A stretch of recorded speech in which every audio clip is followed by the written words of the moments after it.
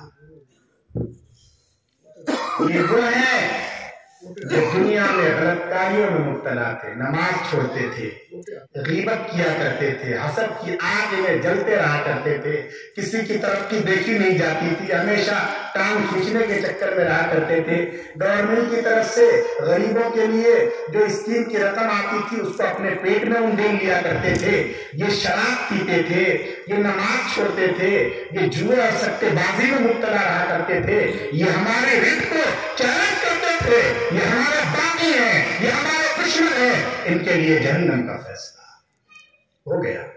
اللہ نے جو فیصلہ کر دیا ہو گیا. ہے کسی کی ہمت اللہ کے فیصلے پر انگلی اٹھا سکے, اپنی زبان ہلا سکے؟ اس کے بعد سفارش کا سلسلہ شروع ہوگا. وہاں ملٹی ملینئر بھی ہوں گے, بڑی بڑی کمپنیوں کے آنر ہوں گے, ودھائک بھی ہوں گے, منتری بھی ہوں گے, گاؤں کے پردھان ہوں گے, زمیندار ہوں گے, سب ہوں گے, لیکن سب پر کٹکٹی تاری ہوگی. کسی کی ہمت نہیں کہ وہ اللہ کے سامنے اپنی زبان کھول سکے. لیکن آپ قربان جائیے حاکم قرآن کی عظمت پر. بہت ممکن ہے کہ اس خطرناک سچویشن میں بھی ہمارا یہ ننھا حافظ قرآن, کیا نام ہے بچے کا, محمد عاقب, بہت ممکن ہے کہ یہ محمد عاقب ایسی خطرناک سچویشن میں بھی آگے بڑھے گا, اللہ کے قریب جائے گا. اللہ فرمائیں گے عاقب کہو کیا کہنا چاہتے ہو. یہ کہے گا میرے اللہ تیرے پیارے پیغمبر نے خبر دی تھی, اور جو خبر دی تھی وہ 100% صحیح تھی. ہمیں بتلایا گیا تھا کہ جو بچہ اپنے سینے میں تیری پاک کتاب محفوظ کر کے لائے گا, خاندان کے 10 آدمیوں کے بارے میں تو اس کی سفارش قبول کرے گا. اللہ فرمائیں گے کہ ہاں یہ ہمارا وعدہ تھا اور ہے, ہمارے یہاں وعدہ خلافی نہیں ہوتی. کہو کیا کہنا چاہتے. اس کے بعد ممکن ہے یہ عاقب اور آگے بڑھے گا اور کہے گا میرے اللہ یہ جو آپ نے جن لوگوں کے لیے جہنم کا فیصلہ کیا ہے, میرے اللہ یہ تو میرے دادا جان ہیں, دنیا میں مجھ سے بڑی محبت کرتے تھے, یہ میرے چچا ہیں, میرا بڑا خیال رکھا کرتے تھے، خدایا اس پاک کتاب کی عظمت کا واسطہ جس کا آپ نے مجھے حافظ بنایا ہے، میں آپ سے گزارش کرتا ہوں کہ آپ ان کے لیے جہنم کے بجائے جنت کا فیصلہ کر دیجئے۔ اللہ ڈیسیژن لے چکے ہیں، فیصلہ سنا چکے ہیں، لیکن آپ قربان جائیے حافظ کی عظمت پر، حافظ قرآن کی عظمت پر، کہ اللہ پاک اس نئے حافظ کی ریکویسٹ کی وجہ سے، اس کی گزارش کی وجہ سے اللہ پاک پھر سے اس کے دادا کے لیے، اس کی دادی کے لیے، اس کے نانا کے لیے، اس کی نانی کے لیے، اس کی پھوپھی کے لیے، اس کی خالہ کے لیے، اس کے چچا کے لیے اللہ پاک پھر سے جنت کا فیصلہ کر دیں گے۔ یہ ہے وہ عظمت والے بچے، لوگوں ان کی عظمت کو سمجھو، انہیں محبت کی نگاہ سے دیکھو، انہیں اپنے سینے سے لگاؤ، انہیں اپنی آنکھوں پر بٹھاؤ۔ اللہ نے انہیں بڑا انمول بنایا ہے، دنیا کے فکروں سے، دنیا کی کرنسیوں سے انہیں نہیں تولا جا سکتا، یہ بڑے انمول ہے، اور یہ سکہ اس دن چلے گا قیامت کے دن، جب پاؤں فیل ہو جائیں گے، ڈالر فیل ہو جائیں گے، دنیا کی ساری کرنسیاں ختم ہو جائیں گی، وہاں یہ آخر والا سکہ چلے گا، وہاں یہ آخر قرآن والا سکہ چلے گا۔ قبر کے اندھیرے میں کوئی کام نہیں آئے گا، لیکن آپ نے اپنے بچے کو جو آپ نے قرآن بنایا ہے وہ پہنچ جائے گا، اور اس کے سینے کے قرآن کی برکت سے وہاں کا اندھیرا ختم ہو جائے گا، سانپ ہٹیں گے، بچہ ہٹیں گے، اجگرے ہٹیں گے، وہاں آپ کو احساس ہوگا کہ آپ نے دنیا میں ایک کام آتا بندی کا کیا تھا۔ اس لیے بڑی عظمت والے ہیں یہ کفار، میں دل کی گہرائیوں سے یہ مبارکباد پیش کرتا ہوں۔ اسی طرح قابل مبارکباد ہیں ان کے والدین، جنہوں نے اپنی دینی ذمہ داریوں کو سمجھا، اپنے بچوں کو دین کے لیے وقف کیا ہے۔ ہر ماں باپ کو اس کی فکر ہونی چاہیے، ورنہ اگر بچوں کی صحیح تعلیم اور تربیت نہیں ہوتی ہے تو آج کل کیا ہو رہا ہے، سماج میں آگ لگی ہوئی ہے، یہ کم عمری میں ہی یہ بچے ہمارے ہاتھوں سے پھسل جاتے ہیں۔ 13-14 سال کے بچے ماں باپ کی لاپرواہی کی وجہ سے گٹکا کھانے لگتے ہیں، تمباکو کا بے دریغ استعمال شروع کر دیتے ہیں۔ حق تو یہ ہے کہ اب ہمارے سماج کے بچے، ہمارے قوم کے بچے نشہ کرنے لگے، یہ شراب پیتے ہیں، حالانکہ شراب حرام ہے، حرام، اسلام کے خلاف بغاوت ہے۔ الخمر جنان، شراب گناہوں کی جڑ ہے۔ ایک آدمی اگر شراب پی لے تو وہ بڑا سے بڑا کام کر سکتا ہے، کسی کا مدد کر سکتا ہے، کسی کے ساتھ اپنا منہ کالا کر سکتا ہے، اس لیے شریعت نے اس کو بالکل حرام قرار دیا۔ شراب ناپاک ہے، جیسے پیشاب ناپاک ہے، پیشاب آدمی نہیں پی سکتا، اگر پیشاب کپڑے پر لگ جائے وہ کپڑا ناپاک، اسی طرح اگر شراب بھی کسی کے کپڑے پر لگ جائے وہ کپڑا ناپاک ہو جاتا ہے۔ لیکن ہمارے سماج میں اس طرح کی چیزیں ہیں، اس لیے ہمیں اپنے بچوں کو، اپنے نوجوانوں کو، اپنی بچیوں کو کنٹرول میں رکھنے کی ضرورت ہے، ان پر تیز نظر رکھنے کی ضرورت ہے۔ اور شراب کا مطلب بھی سمجھ لیجئے، شراب جو حرام ہے اس کا کیا مطلب؟ شراب کا مطلب ہے ہر وہ چیز جس کی وجہ سے نشہ پیدا ہو، چاہے ہم اسے شراب کہیں، بیئر کہیں، چاہے وہ لیکوڈ شکل میں ہو یا کیپسول کی شکل میں ہو، یا یہ کہ انجیکشن کے ذریعے اس کا اثر جسم میں پہنچایا جائے، اگر اس کی وجہ سے نشہ آتا ہے تو وہ حرام ہے اور اس کی بالکل اجازت نہیں ہے۔ اس لیے ان کے والدین قابل مبارکباد ہیں جنہوں نے اپنے بچوں کی صحیح تعلیم اور تربیت کے لیے اپنے بچوں کو مدرسے کے حوالے کیا۔ اللہ انہیں بہت نوازے گا۔ طبرانی کی روایت ہے کہ اللہ ان کے ماں باپ کو بلائیں گے اور اسٹیج پر ایک تاج نہیں بلکہ ڈبل تاج ان کے سر پہ سجایا جائے گا۔ وہ پریشان ہو جائیں گے کہ اللہ ہم تو گاؤں کے رہنے والے عام آدمی ہیں، عام کسان ہیں، ہم بس نماز پڑھتے تھے، ہمارے اعمال اتنے زیادہ اچھے تو نہیں ہے کہ سب لوگوں کے سامنے ہمارا احترام کیا جائے۔ اللہ تعالیٰ کی طرف سے جواب ملے گا یہ تمہارے اپنے اعمال کی وجہ سے نہیں ہے بلکہ یہ اس وجہ سے ہے کہ تمہارے بیٹے کے سینوں میں نے اپنی پاک کتاب کو محفوظ کیا تھا۔ اس لیے ان کے والدین قابل مبارکباد ہیں، اس سے زیادہ ان کے اساتذہ قابل مبارکباد ہیں۔ بھائی ماں باپ نے تو مدرسے کے حوالے بچے کو کر دیا، یا اساتذہ ہیں جو فجر سے پہلے بیدار ہو جاتے ہیں اور رات کو بہت دیر سے سوتے ہیں، یہ ان بچوں پر محنت کرتے ہیں، یہ بچے آتے ہیں کسی حرف کی صحیح ادائیگی نہیں کر سکتے، ایسے ایسے ماحول سے آتے ہیں کہ ان کو بولنا تک نہیں آتا۔ یہ اساتذہ انہیں بناتے ہیں، انہیں سنوارتے ہیں، ان کی تربیت کرتے ہیں، ان کی فکر کرتے ہیں، انہیں ماں کی ممتا اور باپ کی شفقت دیتے ہیں، جیسے ماں کی غذائی ہوتی ہے اس سے زیادہ رات دن ان بچوں کی غذائی کرتے ہیں، تب یہ اس قابل ہوتے ہیں کہ علماء کے ہاتھوں ان کے سروں پر دستار سجائی جاتی ہے۔ اور بدلے میں ہم ان اساتذہ کو کیا دیتے ہیں؟ ایسا تو ہے نہیں کہ مفتی ارشاد صاحب کو اللہ نے بہت نواز رکھا ہے اور اس علاقے کے اور اس شہر کے مسلمان ماشاءاللہ بہت دل والے ہیں، دل سے تعلق رکھتے ہیں، تو یہ حفظ اساتذہ کی تنخواہ 1 لاکھ 1.5 لاکھ ہوگی جو اسکول اور کالج کے اساتذہ کی ہوتی ہے؟ ایسا تو ہے نہیں۔ ارے یہاں بھی تو بھائی 20-25 ہزار ہی تو تنخواہ ہوگی۔ اور یاد رکھیے یہ اس تنخواہ کے لیے ان بچوں کو تیار نہیں کرتے۔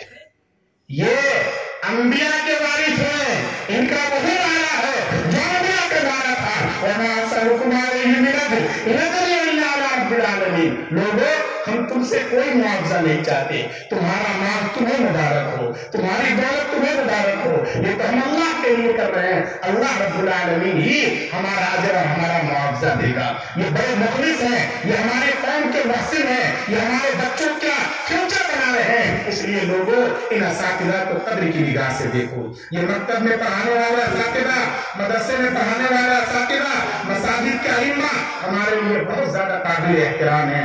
یاد رکھیے یہ کوئی فرشتے نہیں ہیں، دودھ کے دھلے ہوئے نہیں ہیں کہ ان سے کوئی چوک نہیں ہو سکتی، ان سے کوئی غلطی نہیں ہو سکتی، پھر بھی یہ ہمارے محسن ہیں، ہمارے قوم کے محسن ہیں۔ اس لیے ہمیں ان کے ساتھ محبت کرنی چاہیے، ان کا احترام کرنا چاہیے۔ کتابوں میں لکھا ہے اور یہ تجربہ بھی ہے کہ جو لوگ ان علماء سے محبت رکھتے ہیں اللہ ان کی نسلوں میں علماء ربانی دین پیدا کر دیتے ہیں۔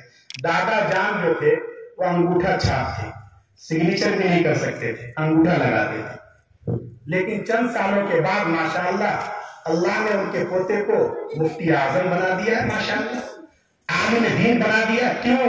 اس لیے کہ دادا جان اگرچہ ان پڑھ تھے لیکن گاؤں کے امام کو چائے پلایا کرتے تھے، گاؤں کے امام کے سامنے زور سے نہیں بولا کرتے تھے، ان کا احترام کرتے تھے۔ اللہ نے اس کی برکت سے اس کی نسلوں میں علماء ربانیین پیدا کر دی۔